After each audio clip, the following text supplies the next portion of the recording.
Hi, I'm Kylie. Welcome to my channel. I am so excited because today I'm finally reacting to the Gurkhas. I'm reacting to the life-changing journey of being selected as a Gurkha.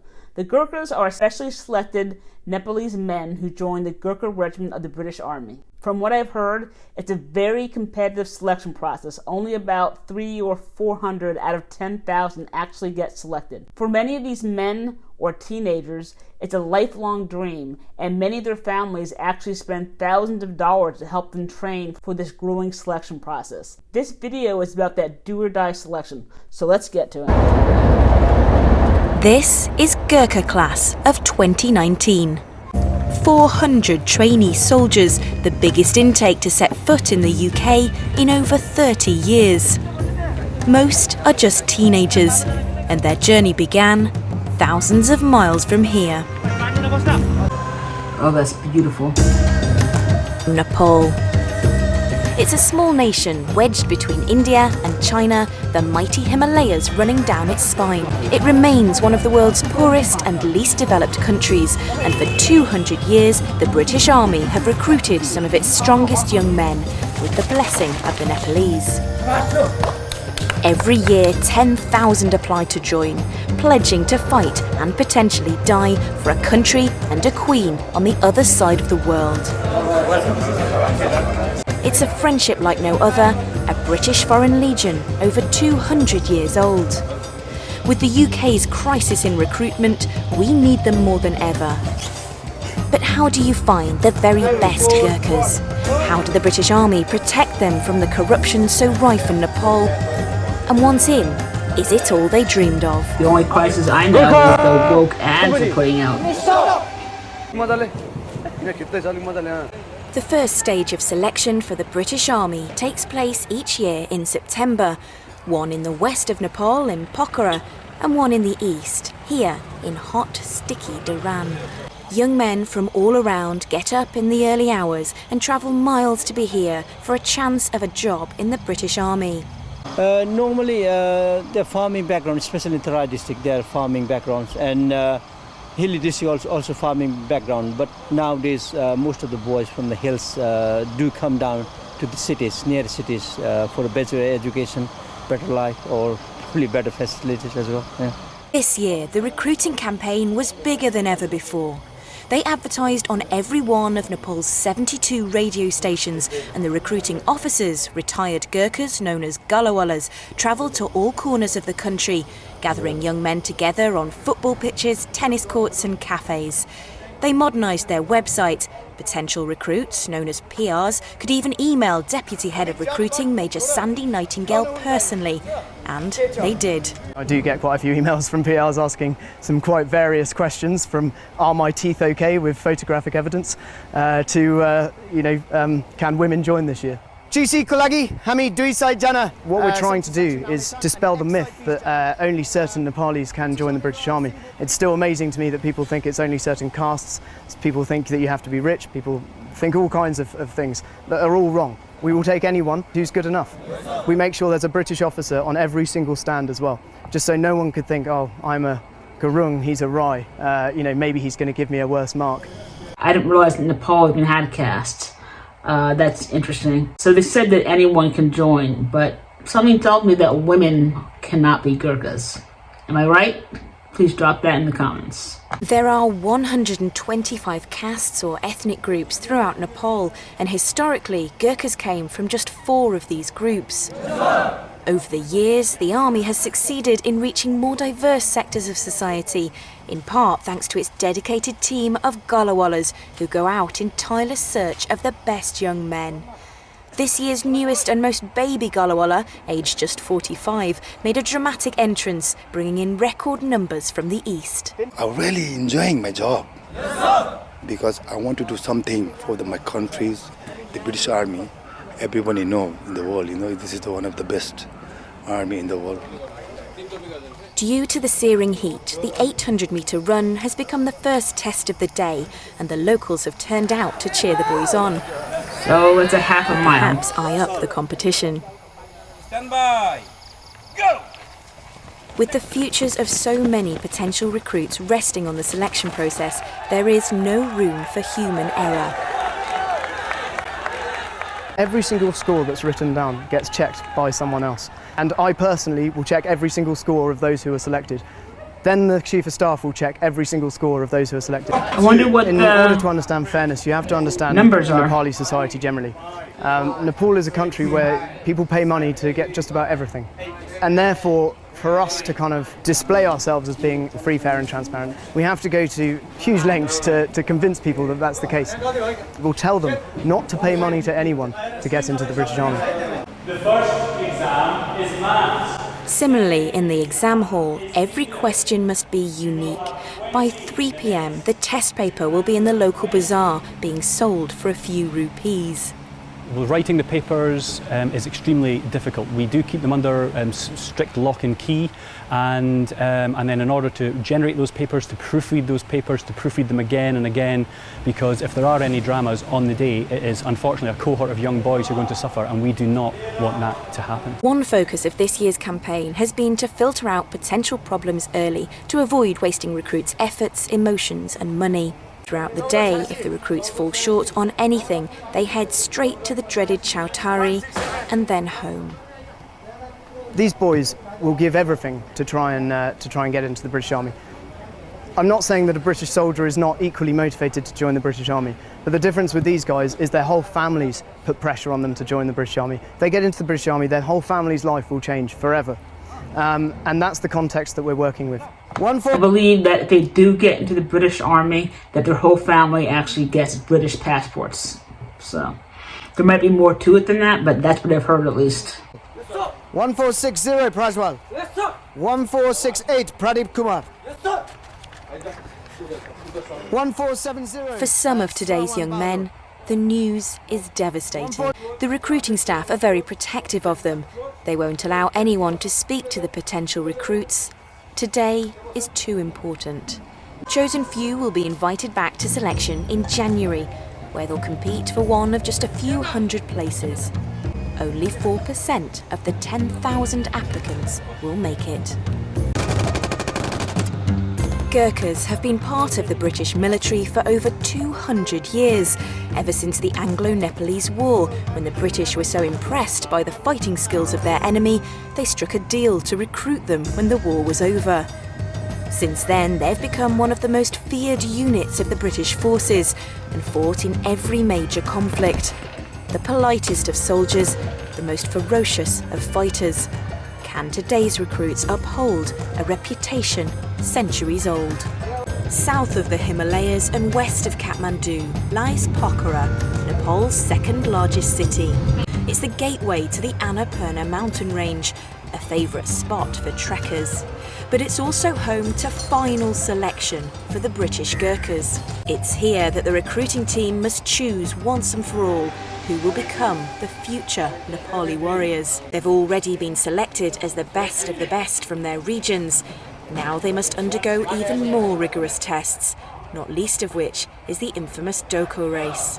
The race involves running up a mountain in the Himalayan foothills with 25 kilos of sand in a basket strapped around the forehead. It is our identity as a Gurkha and carry a Doko. Like we got the British Elite Force, like the Para, they got their own specific training. Like the commandos, they have got their own selection, and this is unique for the Gurkhas. The day before, the sand is meticulously weighed and the Doko baskets carefully laid out. It's about Each 60 recruit pounds. must prepare his own. That's heavy. In case of raining, they are And it's awkward to covering carry their too. blanket by plastic. In case of rain, they will be heavier than usual weight. And why the blanket? A blanket because this one is quite rough, so they may scratch their skin at their backside. The Doko race was only introduced in 1989. Before that, most of the young men grew up in the mountains and did this daily. There was no need for a test. At 5:45 a.m, the potential recruits leave camp, gather their Doko baskets, and when enough light has risen, the race begins. Stand by. Go. It is tough as a nature of the event because it is uphill from start to the end. So my tips for the boys is do not give up. Keep going and never look up. If you look up, obviously, your weight pull you towards the ground and pull you back. So always bend down and keep, going up. I wonder how this far last run was the route quite is. dodgy because of the weather. It rained the whole night, and boys were wet this morning, and their Doko was wet. The terrain itself is difficult, uphill, the steps, and stones and boulders, and the puddles. If the world's best marathoners attempted this type of race at this altitude, they wouldn't get more than a half mile and they'd be walking, because these guys are used to this altitude and they're physiologically advantaged to even do this kind of thing. So no time for water stops. The recruits must complete the course in 46 minutes. If they fail, they leave selection immediately. At the top, it's time for a well-earned breakfast and relief at last. The descent is less painful, the boys singing as they go. Selection is almost complete. It won't be long now until they know what their future will hold.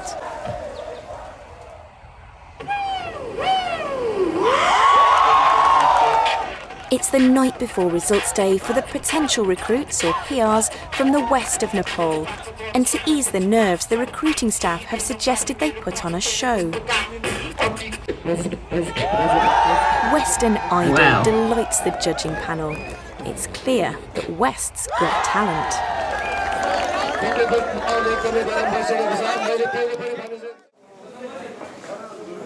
The next morning, it's a different story. The young men must now say their goodbyes. If successful, they're unlikely to see their newfound friends again. Many will be heading home.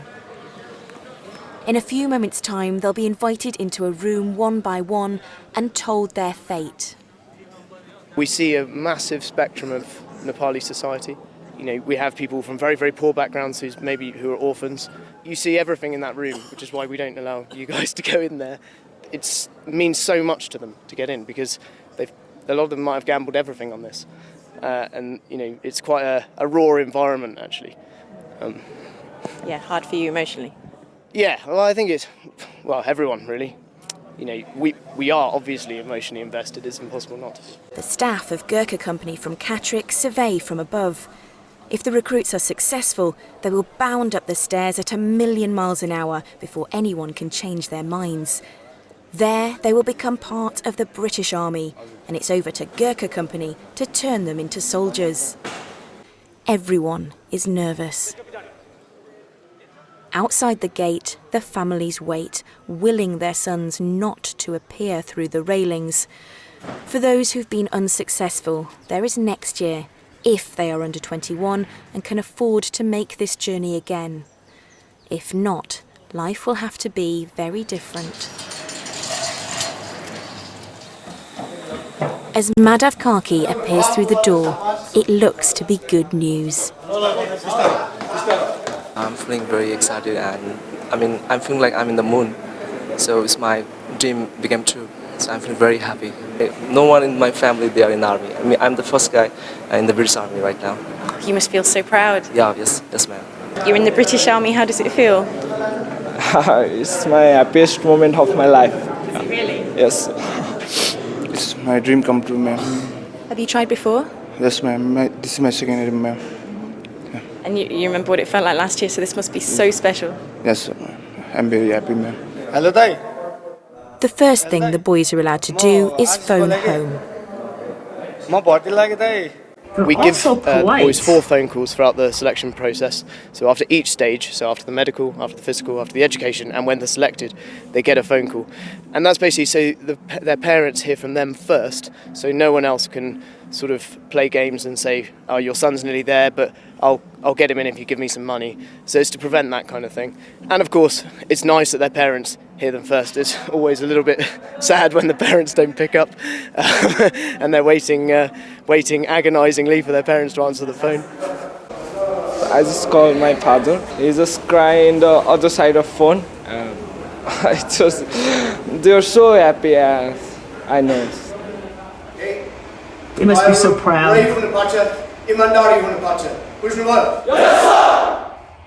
With their new recruits assembled, Gurkha Company waste no time. The boys' own clothes will now be sent back to their families. They'll need a whole new wardrobe in the British Army. They have to get all their kit and equipment, so it's like a big Christmas day. So as you can see on the table, they are the Christmas father, and then they are getting a bunch of bag. Green. We don't know who's gonna be selected, and we don't know the sizes. So now we'll take them to the room, and then if there is a big or small, we try to sort it out within the group. So it's like a big swapping session. Yes. And inevitably all the big guys will end up with a small kit. Yeah, it will happen, yeah. Next up, a trip to the barber and the tailor. What was the hardest part of selection for you? For me, it was a 2400 meter running race, BFT, because since I'm a grown up all in the city, I haven't run that much. So for me to pass only, it was very hard. But I have trained hard with my friend. Then I have succeeded and passed.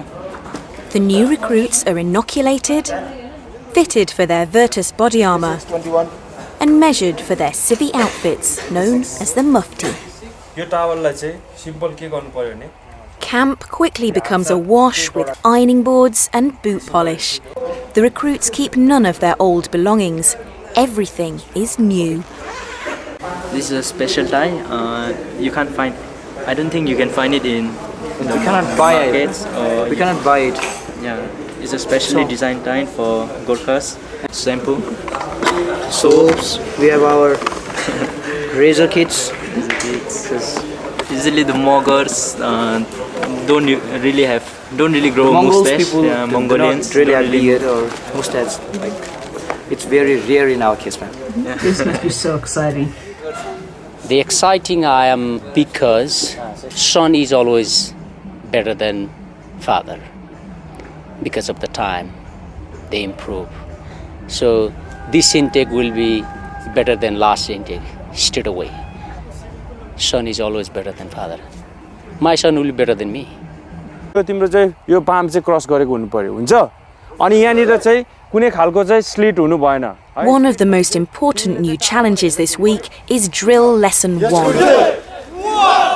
In a few days' time, they must parade in front of dignitaries and their families, and everyone wants it to be perfect.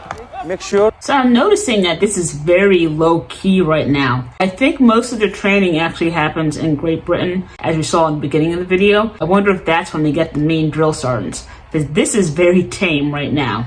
Front rank चाहिँ make sure के हो तिमीले चाहिँ 45 degree एंगलमा चाहिँ हेरेको हुनु पर्यो. Okay. Gurkha Company. It's all about the legacy, our tradition. 15 years ago, I was like them. And then one of my section commander, his name is Captain Gurkha Selection. I am his legacy. So he teaches me everything. How to survive, how to do the things in army. And I'm doing the same thing to these boys. So maybe after a few years later, so one of these boys will stand in front of this place. And then probably he will say the same. The legacy will go on and on, on and on. But they will always remember us, and we will also remember them. The recruits have just a week to get to grips with the basics before they fly to the UK. There's a lot to learn, and they'll need their new comrades, their numries, to help them out every step of the way. How long is their actual training in Great Britain? I want to see some more videos on these guys. If you have any more links about these guys, please drop them in the comments because I want to know more. Instructors from Gurkha Company in Yorkshire's Catterick Garrison await the arrival of their new recruits. I guess these are the drill sergeants? Looking forward for this day. Because Gurkha Company would have been quite quiet, won't it? It is, yeah. It is quite quiet when the boys are not in the camp around, and then we just feel lonely when the boys are not in. Soon enough, they appear, safe into this foreign land, which from now on will be their home. It's really unknown area when you come into the UK. When I recall my memories, it's exciting as well as a bit daunting as well.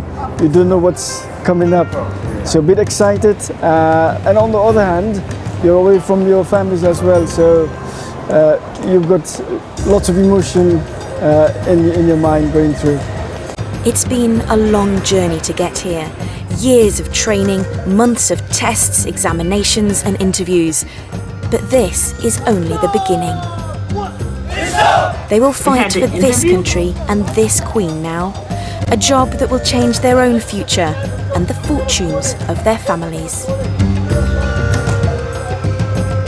So I like this video. I want to know more about them. But I thought the production quality was great, and the background music gave the video a really good emotional feel and set the mood of the video a little bit. But it's just really nice being able to get some insight in what these men go through to get selected as a Gurkha. So before this video, I did not know a lot about the Gurkhas. However, I have heard stories of their ferociousness and courage on the battlefield. To sum it up, I'll take a quote directly from Indian Army Field Marshal Sam Manekshaw. If a man says he's not afraid of dying, he's either lying or a Gurkha. If you got any value from this video, I would really appreciate a like and subscribe, and maybe you can check out some of these videos right here. Thanks for watching.